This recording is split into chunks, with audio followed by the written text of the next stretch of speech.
Most executive teams that I work with list people as strategic priority. Then, without realizing it, they hand everything related to people straight to HR. Hi, I'm Javier Castillo. This series is about the conversations that actually move organizations forward.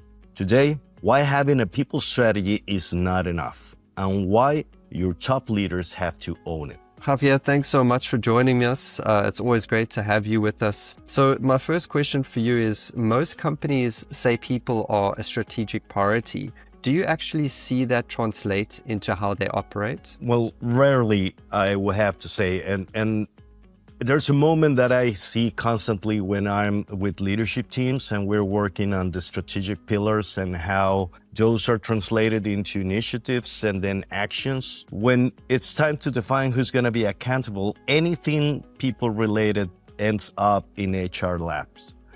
And what you're seeing there is what the culture is telling you. It's a culture where there is no understanding of who's supposed to be responsible of leadership, and that culture has consequences. And executive committees should take a look at who's really owning leadership, development, and culture. Don't most people think managing people is exactly what HR is designed to do? Yeah, well, it's come to that. So there's three different elements that you have to consider when it comes to leadership development, culture development, and it has to do with you have to norm it, you have to form it, and you have to perform it. And the problem that I find is that HR is critical, and it does a beautiful job at norming and forming, which is their role.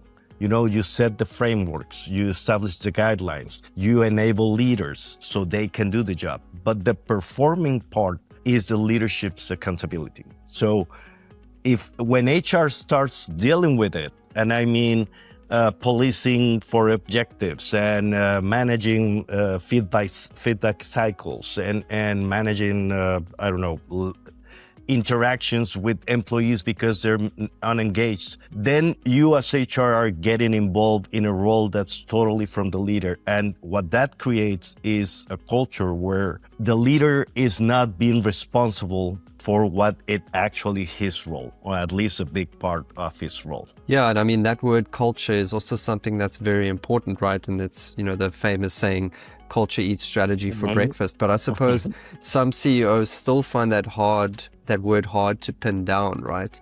What does it actually mean for business results? Culture is basically what people do when no one is telling them what to do. And one of the things that I would stress more and for every team is you don't dictate culture. Culture is an outcome. It's an outcome of everything else in a company being aligned. If you have a culture that happens to be, let's say, you want an innovation culture, but your culture happens to be of consensus, you're going to be slow because people need to have all these conversations. So your culture dictates the way your company is going to behave.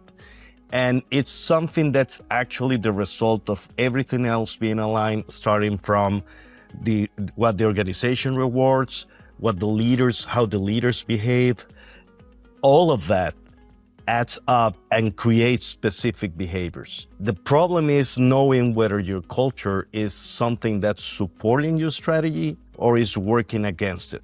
And I've seen it many times, companies saying this is the strategy we want, and announcing their values and their culture. That doesn't work. You have to check that your purpose, your strategy, your operating model, your architecture are designed to support the culture you want to build.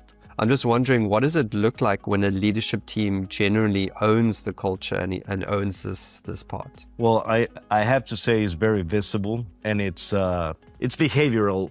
What happens is you start to see that HR doesn't have to police what the leaders actually have to do. There's leaders, you see leaders setting up objectives for their people, not because someone has to do it at the beginning of the year, because that's the way you give them clarity. This is what I need. This is where we're going to go. This is how we're going to measure success. This is what I'm expecting of you. All of that is what a leader should do. So you start seeing them doing the actual role of leadership, developing their people. They start to take enough time to decide what to delegate, how to empower people. And also that's very powerful because you don't need HR to train them. You have a leader taking accountability and saying, I'm responsible for developing my people, so I'm gonna assign these projects and coach them and work with them. When you see it at the level of the C-suite, instead of having performance conversations regarding the company, organizational performance conversations, they add the human piece and they start to discuss also what are we doing about our people, their engagement, the culture we have, as we were speaking. And that alone, all of that starts changing the way an organization works and delivers results. That's exciting. I mean, it's great to be able to work in a workplace like that where that already exists, and then HR can actually get on and do what they need to do instead of trying to just manage the people element. Yeah. So, I mean, and the final question from my side, if you could leave one thought for a CEO, like what would it be around this? Your organization, your results are gonna be topped or capped at the level your leadership system allows. So if you don't work on your leadership system, and I call it a system because it's not about just people, it has to be how do we enable leaders to be more effective. All of this is doable.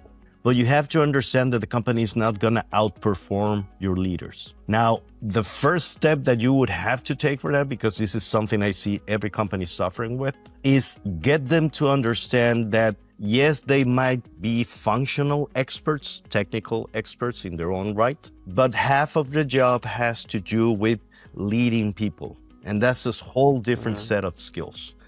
And until they take accountability and responsibility on what needs to be done with people, it's very difficult to move an organization. You get them to understand that you create this leadership system, and it's going to be a whole different ball game for your company, transforming it and growing it sustainably, mostly. Well, this has been fascinating. I think you can take this advice into pretty much anywhere, any business, any industry, and I'm sure it'll make a huge difference. Is there anything you would like to say as an outro as to where people can find you if they have any questions for you? Yeah, I mean, I'm on LinkedIn. You can write me by email, javier.castillo@morphing.guru, and check our website, morphing.guru. We have a lot of different processes that we like to go through with companies. We help them evolve, and we do it from inside out with working with your leaders. So sure, give me a call, contact me on my website, or my personal website is javiercastillogil.com. Wonderful. Well, look, I look forward to the next one. Thank you very much for your time. Right. Thank you. Thank you for having me.